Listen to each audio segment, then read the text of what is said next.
this is Gilgamesh, and I'm going to do a review of this movie, Heretic.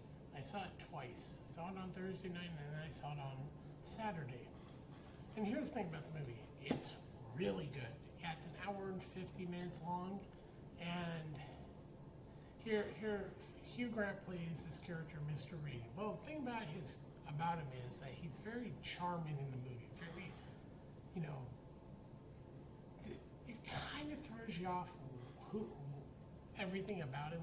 You know there's something wrong about him, but he just happens to throw you off from the beginning. But we start out with these two missionaries played by Sophie Thatcher and Chloe East. And they play Sister Barnes and Sister Paxton.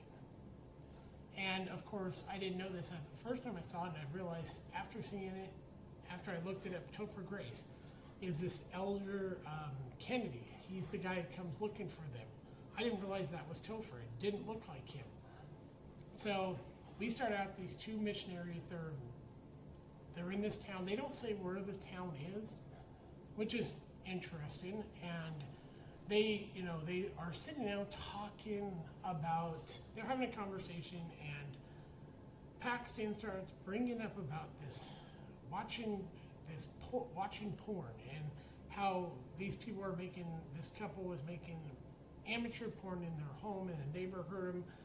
And she says, yeah, they stopped because the woman said, we can hear you. And then the woman getting it from behind, she said, good, and smiled like she was wanted to get caught. And so, yeah, and then they bring up about, the idea, she tries to deny that she likes to watch porn, which is funny. They're also Mormon missionaries. So, yeah, and so they end up at Mr. Reed's house. It pretty much looks like it's the middle of nowhere in this town, like deep in the woods. And they knock on his door, and eventually, here comes Mr. Reed, Hugh Grant. And right away, very charming guy, which throws you off. I mean, it really does. It's like, yeah, it's he's very charming, and it makes him very likable. But that's the thing. That's what keeps the whole of him, keeps you a little bit off guard. And so they go into his home. Really nice older home. It looked like almost like an old British style home.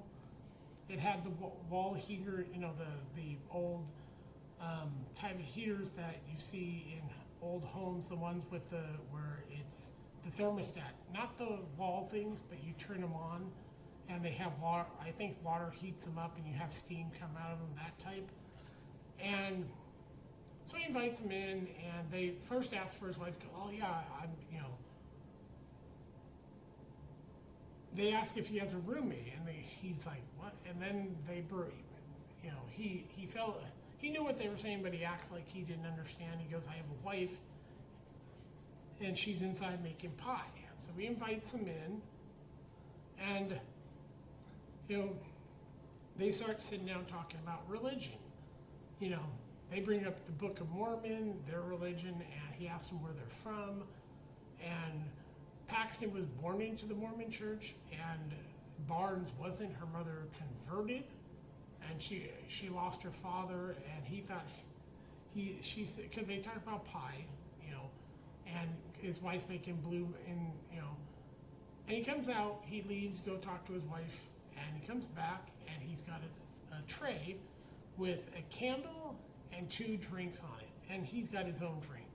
He's sitting there, and he asks her about, how did your father die? And he asked, what type of pie do you think my wife's making? Oh yeah, Paxton mentions blueberry pie. He goes, correct.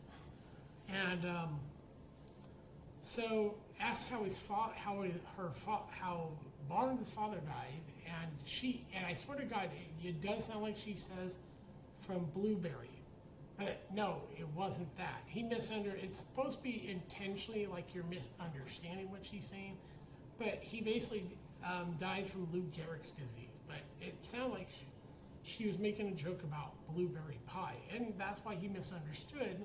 And he apologized, and it's like, oh, really? I thought you said blueberry pie. And eventually he leaves the room again, and then she turns the candle and it says blueberry pie scented candle. So he, and they do talk about religion, and he brings up about Joseph and asks about polygamy. Do you think, the whole practice of having multiple wives is a problem? And he brings up they had to rewrite their Bible to write out polygamy. And he's obviously very smart. I mean, he pulls out that he has the Book of Mormon, and so then we have, magic underwear. Let's go back there. They see these girls as they're with their bikes, and nobody's paying attention. And the girls come over and they go, can we get a picture?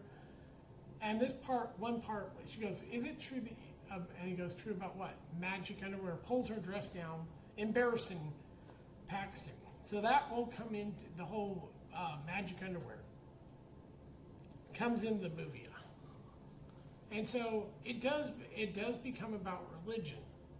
Like I said, and it also becomes about the song Creep from Radiohead, and how they had stolen the melody and the way that the score, not the words, but the score, the way that it sounds from this. And the song is played in the trailer, and it's in the movie, where you hear the song, he plays it and goes, have you ever heard this? And they go, no. Oh yeah, you have. Creep.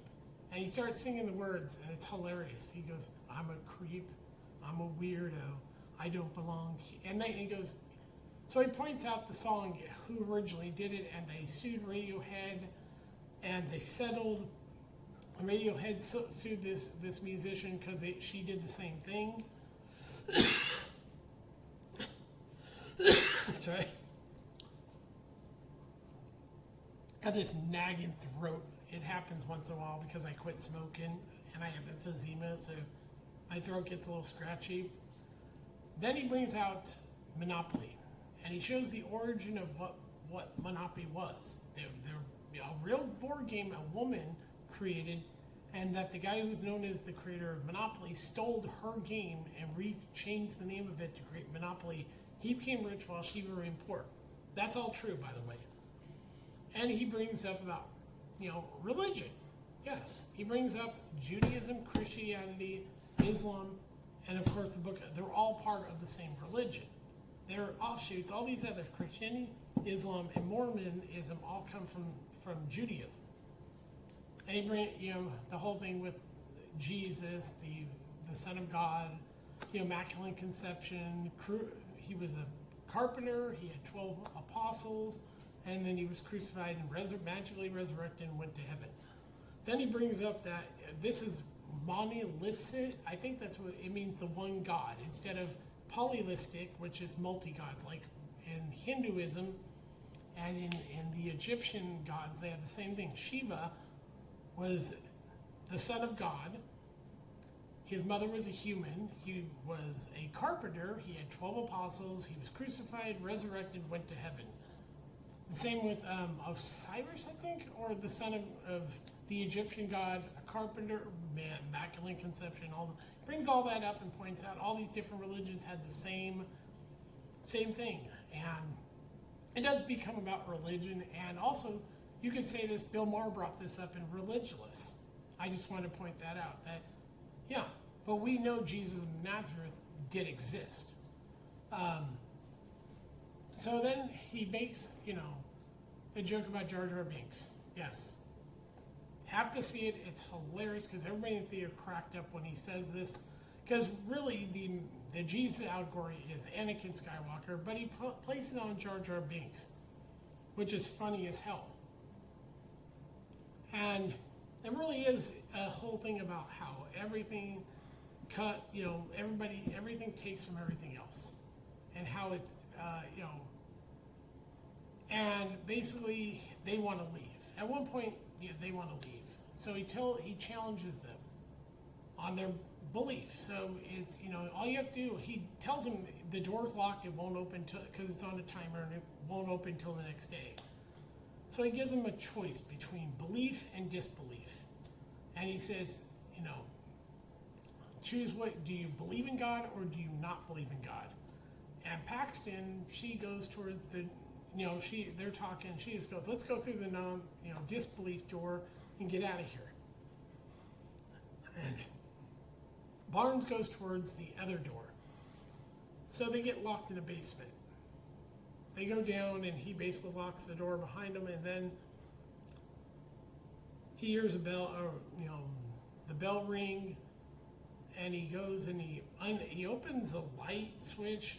He has mechanisms in this house to make it easy to keep people locked in. Yeah. And so he goes to the door, and it's the elder asking about the girls and everything. Oh yeah, they locked their bikes outside before they went in the house.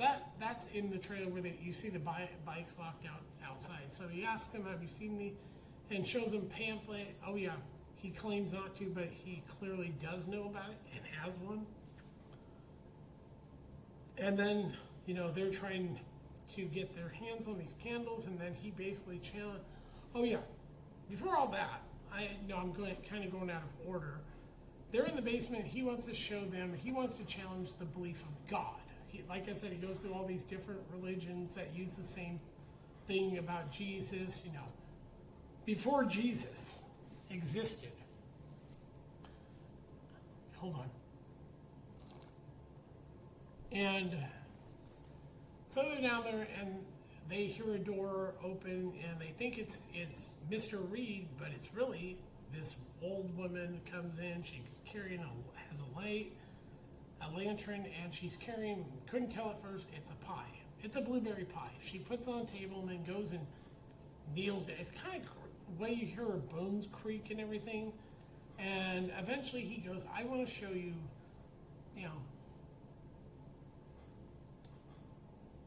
I want to show you our real prophet. So she sits down and eats the pie. And then it looks like she died. So then that's when the doorbell rings, and then he goes and they go up. And then when they come back, Paxton noticed the woman's arms in a different place.